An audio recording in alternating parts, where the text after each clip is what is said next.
Hi friends, welcome back to my channel. എല്ലാവർക്കും പുതിയൊരു വീഡിയോയിലേക്ക് സ്വാഗതം.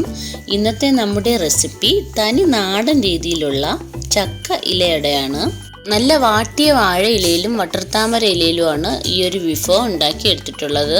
ചക്ക ഇലയടയെന്ന് കേൾക്കുമ്പോൾ തന്നെ അറിയാലോ നിങ്ങൾക്ക് എല്ലാവർക്കും വളരെ ടേസ്റ്റിയും ഹെൽത്തിയുമായിട്ടൊരു നല്ലൊരു ഇലയടയാണിത്. ഉണ്ടാക്കിയെടുക്കാനും വളരെ എളുപ്പമാണ്. ശർക്കര നമ്മൾ പാനിയാക്കിയൊന്നും അല്ല ചേർക്കുന്നത്. അപ്പോൾ അതെല്ലാം ഞാൻ വഴിയെ പറഞ്ഞു തരാം. നല്ല പൂ പോലുള്ള അടയാണ്, നിങ്ങൾക്ക് കാണുമ്പം തന്നെ അറിയാം. അപ്പം വളരെ സോഫ്റ്റ് ആയിട്ടുള്ള ഒരടയാണ്. എന്നാൽ നമുക്കിതെങ്ങനെ ഉണ്ടാക്കുന്നതെന്ന് നോക്കിയാലോ. ഞാനിതാ ഇതുപോലൊരു ചെറിയ ചക്കയാണ് എടുത്തിട്ടുള്ളത്. അത് നാലായിട്ടൊക്കെ ഒന്ന് വെട്ടി അതിൻ്റെ ചുളയെല്ലാം എടുത്ത് ഞാൻ വയ്ക്കുകയാണ്. ചക്ക കണ്ടപ്പം തന്നെ നല്ല കൊതിയായി. പിന്നെ കുറേയൊക്കെ അങ്ങ് അകത്താക്കി. ചക്കയുടെ ചുളയെല്ലാം ഒന്ന് എടുത്ത് ഞാൻ ഒന്ന് അരിഞ്ഞ് വൃത്തിയാക്കി വെച്ചിട്ടുണ്ട്. ഞാനിവിടെ ഒരു അരമുറി തേങ്ങ എടുത്തൊന്ന് തിരികെ വെക്കുന്നുണ്ട്. പിന്നെ അതിനുശേഷം ഒരു ഉണ്ട ശർക്കര എടുത്തിട്ടുണ്ട്. അത് നമ്മുടെ മധുരത്തിൻ്റെ അനുസരിച്ച് നമുക്ക് ചേർക്കാം. ചിലർക്ക് മധുരം നല്ല രീതിയിൽ വേണം, അപ്പം കുറച്ച് തോന്നി എടുക്കാം. ഇപ്പം ഞാനിതാ ഇത്രയൊന്ന് മാറ്റി വെച്ചിട്ടുണ്ട് ശർക്കര. അതെടുത്തതിന് ശേഷം പിന്നെ ഒരു മിക്സിയുടെ ജാറിൽ ഈ ഒരു ചക്ക നമ്മൾ മുറിച്ച് വെച്ചിരിക്കുന്നില്ലേ, അത് 2-3 ബാച്ചായിട്ട് ഒന്ന് അടിച്ചെടുക്കണം. മിക്സി വലുതാണെങ്കിലും ചെറുതാണെങ്കിലും എല്ലാം കൂടെ മിക്സിയുടെ ജാറിൽ ഇട്ട് കഴിഞ്ഞാൽ അത് അരഞ്ഞ് വരത്തില്ല. അതുകൊണ്ട് കുറേശ്ശെ ഇട്ട് ഒന്ന് അടിച്ചെടുത്താൽ മതി. ഈ ഒരു ഇതിൽ അടിച്ചാലും മതി, കുറച്ചും കൂടെ ലൂസായാലും പ്രോബ്ലം ഒന്നുമില്ല. അപ്പം നമ്മൾ ഈ അടിച്ച എല്ലാം കൂടെ നമ്മളൊരു പാത്രത്തിൽ ഒഴിക്കുന്നുണ്ട്. അതിലോട്ട് നമ്മൾ ചീകി വെച്ചിരുന്ന ആ ശർക്കര ഉണ്ടല്ലോ, അത് ഇപ്പോൾ ഒരു കപ്പോളം വരും. അപ്പോൾ അത് ഞാൻ ഒന്ന് ഇട്ട് കൊടുക്കുകയാണ് ആ ഒരു ചക്കയുടെ പേസ്റ്റിലോട്ട്. എന്നിട്ട് നമ്മുടെ കൈ ഒന്ന് നല്ല രീതിയിൽ കഴുകിയതിന് ശേഷം ആ ചക്കയുടെ പേസ്റ്റും ശർക്കരയും കൂടെ ഒന്ന് നല്ല രീതിയിലൊന്ന് മിക്സ് ചെയ്യണം. 2-3 മിനിറ്റ് നമ്മുടെ ഈ കൈ കൊണ്ട് തന്നെ ഒന്ന് കുഴച്ച് റെഡിയാക്കി എടുക്കണം. എന്നിട്ട് കുറച്ച് ഏലക്കാപ്പൊടി ഇട്ട് വീണ്ടും ഒന്ന് മിക്സ് ചെയ്യണം. അതിനുശേഷം കുറച്ച് തേങ്ങ നമ്മൾ മുമ്പേ ചിരകി വെച്ചില്ലേ, ആ ഒരു തേങ്ങ ഇടണം. പിന്നീട് ഇതാ ഈ ഒരു കപ്പിന് 1 ഗ്ലാസ് അരിപ്പൊടിയാണ് ഞാൻ എടുത്തിട്ടുള്ളത്. ഗോതമ്പ് പൊടിയായാലും കുഴപ്പമില്ല, ഞാനിവിടെ അരിപ്പൊടിയാണ് എടുത്തിട്ടുള്ളത്. വറുത്ത അരിപ്പൊടിയാണ്, നമ്മുടെ പത്തിരിപ്പൊടിയോ ഏതായാലും മതി. ഗോതമ്പിനേക്കാളും കുറച്ചുകൂടി ടേസ്റ്റ് കൂടുതലായിരിക്കും ഈ ഒരു അരിപ്പൊടി കൊണ്ട് ചെയ്യുമ്പോഴത്തേക്ക്. എല്ലാം ഒന്ന് മിക്സ് ആവുന്ന രീതിയിൽ നന്നായിട്ടൊന്ന് കുഴച്ചെടുക്കുക.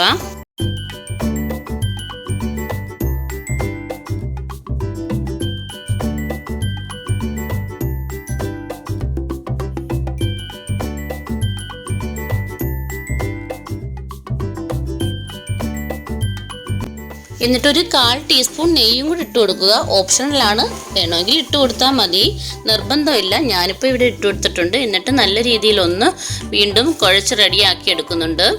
ഈ ഒരു പരുവത്തിൽ കുഴച്ചെടുത്താൽ മതി. ഒരുപാട് അങ്ങ് കട്ടിയാവണ്ട, ഒരുപാട് അങ്ങ് വെള്ളം പോലെ ലൂസും ആവണ്ട. എന്നാൽ പിന്നെ നമുക്ക് അത് പരത്തിയെടുക്കാനൊന്നും പറ്റത്തില്ല. ഒരു ചക്കയുടെ ഉണ്ടാക്കിയെടുക്കുന്നത് ഈ ഒരു വാഴ ഇലയിലും കുറച്ച് വട്ടർത്താമര ഇലയിലുമാണ്. അപ്പം ഞാൻ കുറച്ച് വാഴയില ഒന്ന് വാട്ടിയെടുക്കുകയാണ്.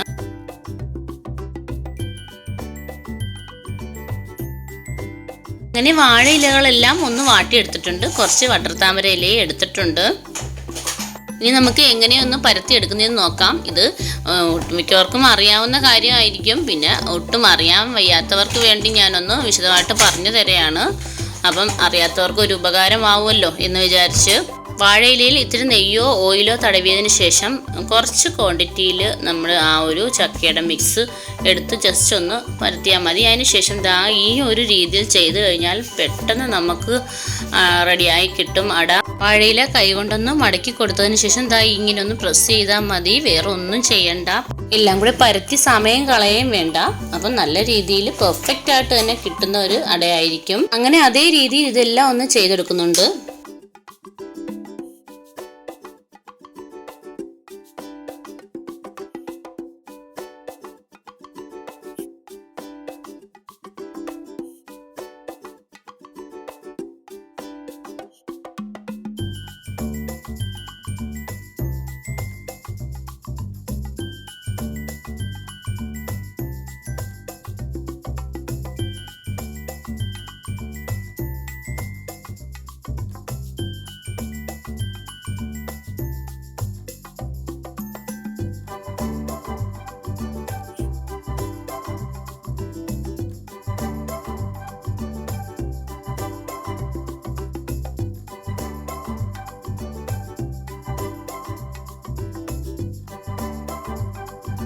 എല്ലാം ഇതേ രീതിയിൽ ചെയ്തെടുത്തിട്ടുണ്ട്. അതിനുശേഷം നമ്മളൊരു ഇഡലിത്തട്ടെടുത്ത് അതിന് മുകളിൽ സ്റ്റീമർ വെച്ച് കൊടുക്കുക. എന്നിട്ട് അതിന് മുകളിൽ ഇതെല്ലാം പറക്കി വെച്ച് നന്നായിട്ടൊന്ന് വേവിച്ചെടുക്കുക. ഒരു 10-15 മിനിറ്റോളം സ്റ്റീം ചെയ്തെടുക്കണം. എന്നാലേ നല്ല രീതിയിലൊന്ന് വെന്ത് കിട്ടത്തുള്ളൂ. പിന്നീട് കാര്യം ശ്രദ്ധിക്കേണ്ടുള്ളതെന്ന് വെച്ചാൽ നമ്മൾ ഇഡ്ഡലിത്തട്ടിൻ്റെ മുകളിൽ വെക്കുമ്പോൾ എല്ലാം കൂടെ കൂടിക്കുഴഞ്ഞ് അടുക്കിന് വെക്കരുത്. എല്ലാം കൂടെ വെന്ത് കിട്ടൂല. അതുകൊണ്ട് ആ ഒരു സ്പേസ് അനുസരിച്ച് വെച്ച് നമ്മുടേതായ രീതിയിൽ വെച്ച് കൊടുക്കുക. അതിനുശേഷം 15 മിനിറ്റ് കഴിഞ്ഞതിന് ശേഷം ഞാനൊന്ന് തുറന്ന് നോക്കിയപ്പോൾ നല്ല രീതിയിലൊന്ന് വെന്ത് കിട്ടിയിട്ടുണ്ട്. അങ്ങനെ നമ്മുടെ സ്വാദിഷ്ടമായ ചക്കയിലയുടെ ഇവിടെ തയ്യാറായിട്ടുണ്ട്. അപ്പോൾ എല്ലാവരും ഒന്ന് ട്രൈ ചെയ്ത് നോക്കണം കേട്ടോ. വളരെ ടേസ്റ്റാണ്. അപ്പോൾ നമുക്കിതാ കാണുമ്പോൾ തന്നെ അറിയാം വളരെ സോഫ്റ്റുമാണ്. അപ്പം ആ രീതിയിൽ ഒന്ന് ചെയ്താൽ മതി. വാഴയില വാട്ടിയും കൂടെ ചെയ്തതുകൊണ്ട് പറയേണ്ട കാര്യമില്ലല്ലോ, അത്ര ടേസ്റ്റ് ആയിരുന്നു. അപ്പോൾ നിങ്ങൾക്ക് ഈ വീഡിയോ ഇഷ്ടമായെങ്കിൽ എല്ലാവരും ഒന്ന് ലൈക്ക് ചെയ്യണേ.